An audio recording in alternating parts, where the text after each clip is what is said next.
গুয়াহাটির মাঠে রাজস্থানকে 8 উইকেটে হারিয়ে এই বছর সিজনের প্রথম জয়টা তুলে নিল কেকেআর। প্রথম ম্যাচে তারা আরসিবির কাছে ইডেন গার্ডেন্সে হেরে গেছিল এবং আজকে দ্বিতীয় ম্যাচে রাজস্থানকে তারা 8 উইকেটে হারিয়ে দিল গুয়াহাটির মাঠে। একদম ইজি উইন। অবশ্যই এই রান চেষ্টাকে আরো ইজি করে দিয়েছে কুইন্টন ডিককের ইনিংসটি। আউটস্ট্যান্ডিং ইনিংস, 97 রানে নট আউট। পুরো ম্যাচটাকে একতরফা তিনি একাই করে দিয়েছেন। তো প্রথম ম্যাচে তিনি 4 রান করে আউট হয়ে গেছিলেন। তো দর্শকদের মনে প্রশ্ন ছিল যে তাকে আনা হয়েছে এই বছর ঘটালাটা করে ফিল সল্টের জায়গাতে, তো তিনি কতটা ভালো পারফর্ম করতে পারবেন সেই নিয়ে সংশয় ছিল। পুরো সংশয় আজকে তিনি দূর করে দিলেন, দুরন্ত ইনিংস খেললেন। এবং এই যে পিচের ওপর কিন্তু ব্যাটিং করা এতটাও সোজা ছিল না, এবং এই পিচ কখনোই 200, 220, 230-এর পিচ ছিল না। এখানে 180 থেকে 190 রান ডিফেন্ড করা যেত, কিন্তু সেখানে রাজস্থান শুরু থেকেই হুড়োহুড়ি করে উইকেট হারিয়েছে। মিডল ওভার্সে কোনো ব্যাটসম্যানের থেকে রেসপন্সিবিলিটি পাওয়া যায়নি যে যিনি দায়িত্ব নিয়ে ইনিংসটাকে লেন্দি করবেন, যার ফলে 151 রানে শেষ হয়ে যায় রাজস্থানের ইনিংস। 151 করে তারা 9 উইকেট হারিয়ে। তো শুরুতেই যখন সেঞ্জু আউট হয়ে যায়, তারপর রিয়ান পরাগ নেমে ভালো ব্যাটিং করছিলেন, তিনি যখন বরুণ চক্রবর্তীর বলে আউট হয়ে যান, তখন দরকার ছিল জয়সওয়ালের, যিনি দায়িত্ব নিয়ে ইনিংসটাকে বিল্ড করবেন, কিন্তু তিনিও হুড়োহুড়ি করে আউট হয়ে যান। তারপর হাসারাঙ্গা আছেন, হাসারাঙ্গা আউট হয়ে যান। তারপর নীতিশ রানাও আউট হয়ে যান। এইখানে তো অতি অবশ্যই ধ্রুব জুডেলের আগে হাসারাঙ্গাকে পাঠানোর যে সিদ্ধান্তটি অতি অবশ্যই ভুল সিদ্ধান্ত ছিল, কারণ ইনিংস বিল্ড করার ক্যাপাবিলিটি ধ্রুব জুডেলের রয়েছে, সেটা কিন্তু হাসারাঙ্গার থেকে আমরা এক্সপেক্ট করতে পারি না। তো সেইখানেতে যখন উইকেটগুলো পড়ে যায় তখন অ্যাজ আ ইম্প্যাক্ট প্লেয়ার নামানো হয় শিবম দুবেকে। এটা কিন্তু চেন্নাইয়ের শিবম দুবে নয়, এটা অন্য দুবে।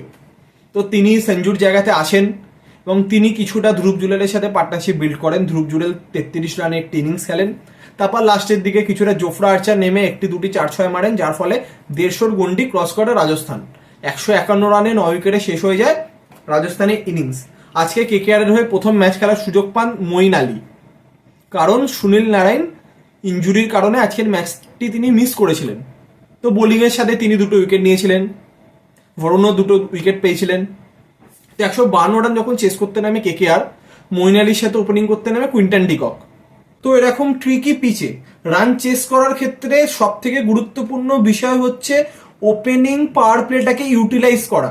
যেখানে পেস বোলাররা বোলিং করতে আসবেন, তো সেইখানেতে যতটা সম্ভব বেশি রান তুলে নেওয়া, কিন্তু সেই জায়গাতে মঈন আলী টোটালি আজকে ব্যর্থ। তিনি 12 বলে 5 রান করেছেন। তো পুরো প্রেশারটাই ছিল কুইন্টন ডিককের ওপর, কারণ তিনিও যদি ফেল করেন তাহলে কিন্তু কপালে দুঃখ রয়েছে। কারণ এরকম পিচে যদি একবার যদি উইকেট পড়া শুরু করে তাহলে কিন্তু পরস্পর উইকেট পড়ে যেতে পারে। তো সেইখানে একজনকে দায়িত্ব নিয়ে খেলতে হবে। তো প্রথম পাওয়ার প্লেতে কোনো উইকেট যায় না কেকেআরের। পাওয়ার প্লের পরেই Moeen Ali unfortunately run out হয়ে যান। তো তারপর নামেন আজিঙ্কা রাহানে। তো তিনি কিছুটা রান করলেও 18-20 রান যোগ করলেও তারপর তিনি আউট হয়ে যান। তো তিনি আউট হয়ে যাওয়ার পর নামেন রঘুবংশী। তো সেইখানে দরকার ছিল একটা পার্টনারশিপ, এবং রঘুবংশী কুইন্টন ডিককের সাথে সেই কাজটি করেন। একটি দিক ধরে রেখে ম্যাচটাকে আরো ডিপে নিয়ে যান এবং নিজের এক্সপিরিয়েন্সকে কাজে লাগিয়ে ম্যাচটাকে বার করে দেন কুইন্টন ডিকক, যেভাবে তিনি মারা শুরু করেন। এবং হয়তো তিনি আজকে সেঞ্চুরিটাও পেয়ে যেতেন।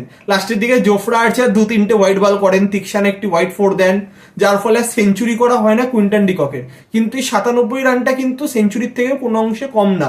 কালকে আমরা শ্রেয়াস আইয়ারের 97 দেখেছি, আজকে কুইন্টন ডিককের 97। দুজনেই কিন্তু সেঞ্চুরি মিস করেছেন, কিন্তু টিম জিতেছে, সেটা হচ্ছে মেন কথা।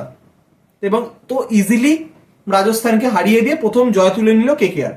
তো আমরা যদি কেকেআর এর পয়েন্ট অফ ভিউ থেকে দেখি, তারা অতি অবশ্যই চাইবে এই ফর্মটাকে নেক্সট ম্যাচে ধরে রাখতে, এবং তাদের ক্ষেত্রে খুবই সুখবর সেটা হচ্ছে কুইন্টন ডিককের ব্যাট থেকে রান এসছে। কারণ নেক্সট ম্যাচ ওয়াংখেড়েতে এগেনস্ট মুম্বাই ইন্ডিয়ান্স। তো সেইখানে কিন্তু ফ্ল্যাট পিচ, সেখানে কিন্তু রান হবে। তো সেখানে কুইন্টন ডিককের ব্যাট থেকে রান আসাটাও কিন্তু খুব গুরুত্বপূর্ণ। তো কেকেআর ম্যানেজমেন্ট অতি অবশ্যই চাইবে যাতে এর মধ্যে সুনীল নারায়ণ যাতে তিনি সুস্থ হয়ে যান, যাতে তিনি সেই ম্যাচের জন্য অ্যাভেলেবেল থাকেন।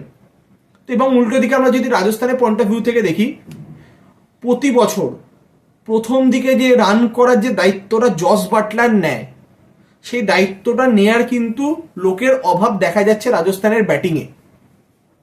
এবং মিডিল ওভার্সে একজন কাউকে দরকার যে ম্যাচটাকে হোল্ড করবে, যে কোনো কন্ডিশন হোক না কেন সে ম্যাচটাকে ডিপ অবধি নিয়ে যাবে। এবং বোলিংয়ের ক্ষেত্রেও যেটা আমরা প্রতি বছর দেখি, ওপেনিংয়ে ট্রেন্ট বোল্ট, তারপর প্রপার লেগ স্পিনার চাহাল, এরকম এক্সপিরিয়েন্স বোলারদেরকে কোথাও গিয়ে রাজস্থান মিস করছে। সেই জায়গাটা হাসারাঙ্গা, তিক্সানা এরা সেভাবে নিতে পারছেন না। এবং ক্যাপ্টেন্সিও আহামরি কিছু হচ্ছে না, এবং সেটা স্বাভাবিক। রিয়ান পারাক এই নিয়ে অ্যাজ আ ক্যাপ্টেন তার দ্বিতীয় ম্যাচ, তো তার কাছে অভিজ্ঞতা নেই, তিনি নিজের মতো করে চেষ্টা করেছেন। হয়তো নেক্সট ম্যাচেও তিনি ক্যাপ্টেন থাকবেন যতক্ষণ না সঞ্জু 100% ফিট হচ্ছেন, তারপর সঞ্জুই কন্টিনিউ করবেন। তো রাজস্থান ম্যানেজমেন্ট অতি অবশ্যই চাইবে যা যা ভুলভ্রান্তি হচ্ছে সেগুলোকে যাতে তারা রেকটিফাই করে যাতে নেক্সট ম্যাচে জিতে সিজনের প্রথম জয়টা তারা তুলে নিতে পারে। তো এই ছিল আজকের ম্যাচের আপডেট। তো আগামীকাল আবার মাঠে নামছে হায়দ্রাবাদ। হায়দ্রাবাদের মাঠে মুখোমুখি হতে চলেছে হায়দ্রাবাদ এবং লখনৌ। আবার ট্রাভিস হেড, আবার অভিষেক শর্মা, আবার ঈশান কিষান, আবার ক্লাসেন। তো আবার হয়তো আমরা কালকে 250-300 রান দেখতে চলেছি, যদি ওরকমই পিচ হয় গত ম্যাচের মতো ফ্ল্যাট পিচ। তো কালকের ম্যাচেরও বিস্তারিত আপডেট নিয়ে অতি অবশ্যই দেখা হবে কালকে একটি নতুন ভিডিওর মাধ্যমে। তো এখনকার মতো এতটাই।